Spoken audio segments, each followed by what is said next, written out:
A Soviet soldier returns home to his daughter in 1945 after the end of the war. These reunions were happening all across a world weary of fighting, marking the beginning of a new, uncertain peace. During the Apollo 17 mission in 1972, astronauts had a simple solution for an itchy nose inside their helmets. A small patch of rough Velcro fabric was attached inside, allowing them to get a scratch millions of miles from home. In the middle of the intense fighting after the Normandy landings in 1944, a French woman offers a simple act of civility. She pours a cup of tea for an exhausted British soldier, a small moment of peace in the midst of war. The statue of Martin Luther stands firm before the ruins of Dresden's Frauenkirche in 1958, a witness to the city's devastation in WRII. By 2014, the church was painstakingly rebuilt, stone by stone, as a powerful symbol of rebirth. New York's original Pennsylvania Station, seen here in the 1910s, was a masterpiece of Beaux-Arts architecture covering nearly 8 acres. Its controversial demolition in 1963 is often cited as a catalyst for the modern architectural preservation movement. In 1909, a group of 66 families gathered on these empty sand dunes after purchasing the land together. They would name their new settlement Tel Aviv, a biblical reference meaning Spring Hill, laying the foundation for a future metropolis. During the late 1950s, a bizarre fad known as phone booth stuffing swept across college campuses. The goal was simple and absurd. See how many people could possibly cram themselves into a single phone booth. The landscape of Leningrad in 1969 was dominated by these massive prefabricated apartment blocks. This type of uniform housing was built all across the Soviet Union to solve a massive post-war housing shortage. A New York City subway car in 1953 presents an unusual sight for the era. Nearly no one is reading a newspaper. A citywide newspaper strike forced commuters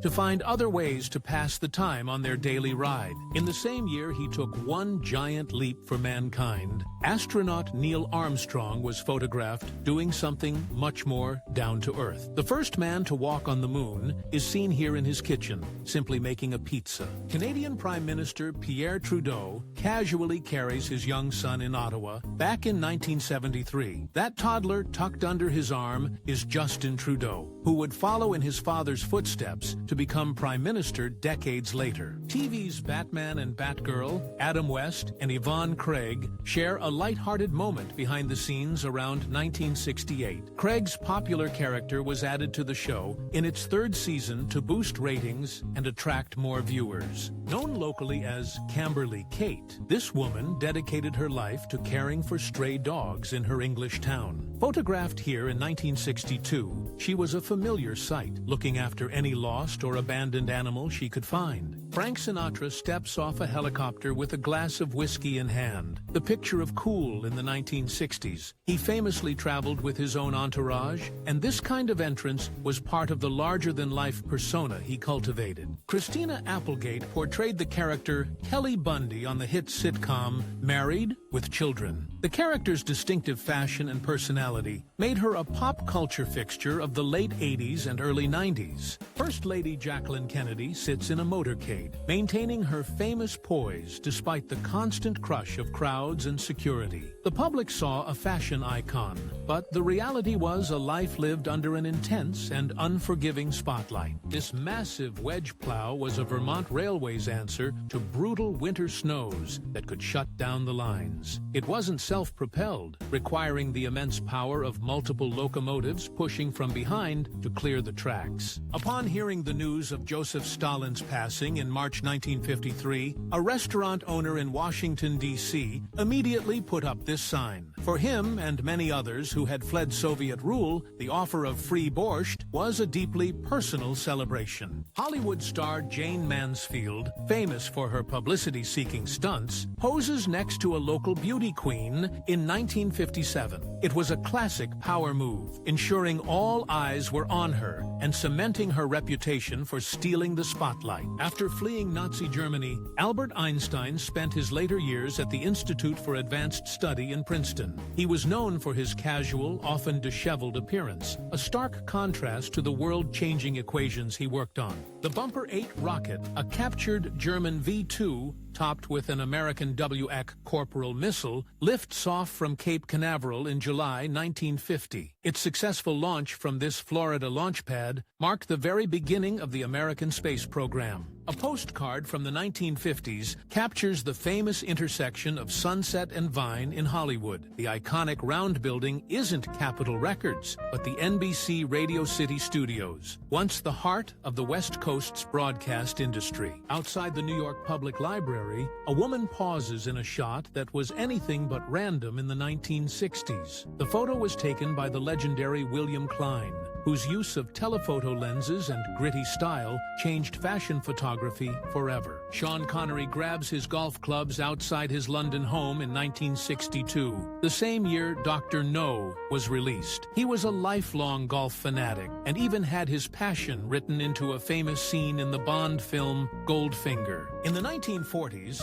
a device called the Reduc-O-Matic promised effortless weight loss by essentially wrapping the user in an electric blanket. It was one of many questionable health gadgets sold to the public before stricter consumer protection laws were enacted. A Scandinavian Airlines employee inspects a proposed new uniform on a model in 1959. This more revealing look was ultimately rejected, showing how carefully airlines manage their public image during an era of intense competition. A young Monica Bellucci is seen here in a shot from the 1991 Italian film La Rifa. This was one of her first major roles, establishing her as a rising star in European cinema long before she became a household name in America. The head of the Statue of Liberty sits in a Parisian workshop before being disassembled for its journey to America. To raise funds for its construction, this very head was publicly displayed at the Paris World's Fair in 1878. Famed photographer Terry O'Neill captured this candid shot of Audrey Hepburn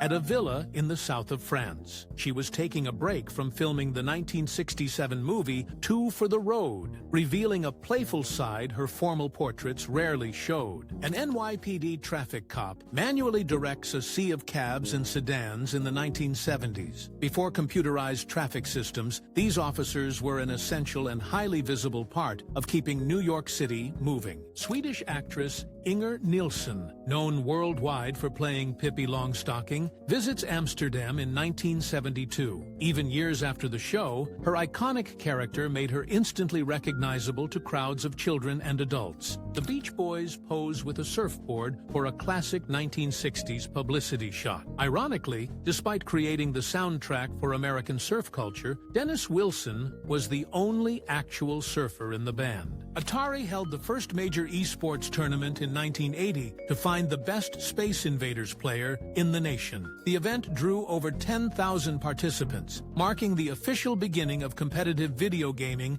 as a spectator event. While on the set of Cleopatra in 1962, Elizabeth Taylor sits with her then-husband Eddie Fisher while talking to co-star Richard Burton. This set was the backdrop for the beginning of Taylor and Burton's scandalous affair, which became a global media sensation. A team of tree pruners in the 1890s works without modern safety equipment on a massive American elm. These men used long ladders and rope systems, relying on pure skill and nerve to manage the towering branches. Legendary actress Ingrid Bergman walks with her daughter, Isabella Rossellini, who would also become a famous actress and model. The striking resemblance between the two highlights a remarkable family legacy in the world of cinema. In the 1920s, Fiat's factory in Turin, Italy, featured a full-scale racetrack on its roof. Every new car that rolled off the assembly line below was taken to this rooftop track for a final test drive.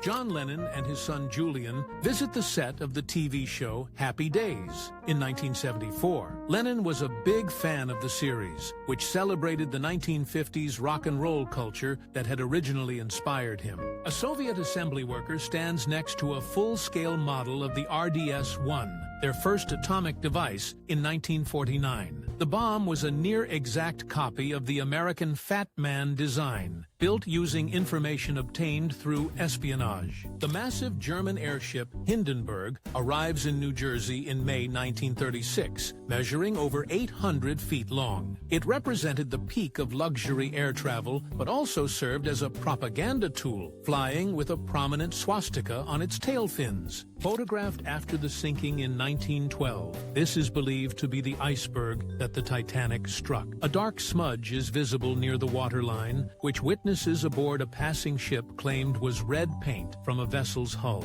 Women assembled the plexiglass noses for A-20 Havoc bombers at a Douglas aircraft plant during World War II. These Rosie the Riveters were a crucial part of the American industrial effort, filling the factory jobs left by men fighting overseas. The German airship Graf Zeppelin makes a spectacular pass over the pyramids of Giza in 1931. This flight was part of a grand tour of the Middle East, a dramatic display of modern technology over one of the ancient world's most enduring wonders. A studio photograph from the 1880s shows men posing in traditional samurai armor, long after the samurai class was officially abolished. These staged photos were popular souvenirs for Western tourists, offering a glimpse into a warrior culture that had already become a thing of the past. Times Square in 1956 was a canyon of glowing neon, dominated by massive ads for brands like Admiral Television and Pepsi-Cola. The streets below are filled with classic American cars, capturing the energy of a post-war nation at the height of its confidence. A photo of Jack Nicholson from 1978 captures the actor at the peak of his rebellious stardom. This was the era of One Flew Over the Cuckoo's Nest, when his signature smirk and anti-authoritarian charm made him a Hollywood icon. A couple observes a piece of op art in a gallery during the 1960s, a style that used optical illusions to create a sense of movement. This kind of artwork, along with the John Wayne poster in the background, shows the vibrant mix of popular and high culture during the decade.